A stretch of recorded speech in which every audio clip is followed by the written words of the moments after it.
Kezmarčania boli známi aj ako športovci. Máme zopár olympionikov. Ale my budeme hovoriť o tých najnovších. My sa vrátime o 500 rokov dozadu. Vtedy vznikol Kežmarský strelecký spolok. Presne 1510. Čo bolo jeho účelom? Samozrejme nie iba nejaká streľba do terča. Tam bol iný účel.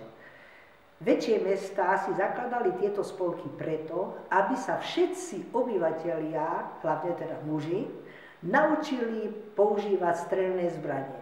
No vtedy začínali akurát pušky, revolvery ešte neboli, ale boli hákovnice, to sú také maličké diela, z ktorých sa dokonca dalo strieľať aj tak, že keď boli menšie, ste si ich opreli o rameno, reakcia síce bola poriadna, no ale toto bolo to hlavné.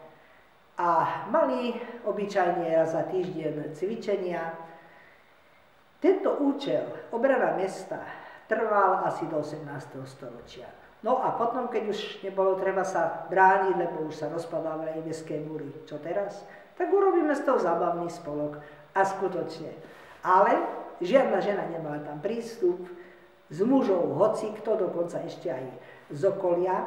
A raz mesačne, už nie týždenne samozrejme, raz mesačne mali súťažné streľby. Víťazi dostávali celkom pekné ceny.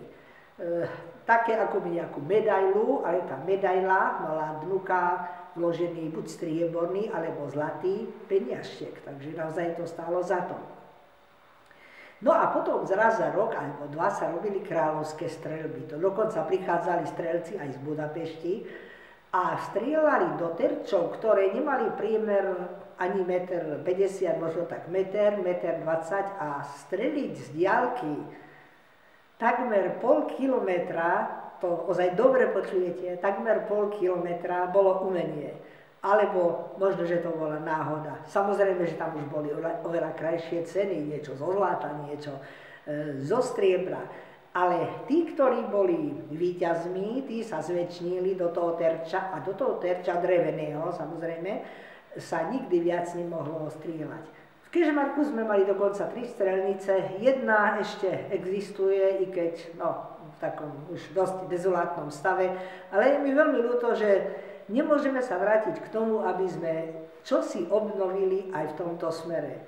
Síce sú všelijaké strelecké už teraz družstva, ale tá naša krásna strelnica, ktorá patrila k jedinečným, nie že tu na okolí, ale snáď v celom Uhorsku, tej je naozaj škoda, že tak chátra. Má mnoho významných rodákov, ale bez pochyby k tým najvýznamnejším patrí doktor medicíny Vojtech Alexander. A v tej rodine bol aspoň taký zvyk, že chlapci chodili na štúdia. Doktora Alexandra, už doktora, keď sa vrátil do Kežmarku, oslovilo objavenie lúčov X röntgenom. V 1897 roku si ako prvý lekár v Uhorsku zakúpil röntgenový prístroj. Traduje sa, že prvú röntgenovú snímku u človeka urobil s pravicou, teda pravou rukou, svojho priateľa a že vraj 5 minút musel ten chlapík sedieť a nepohnúť si samozrejme s tou rukou.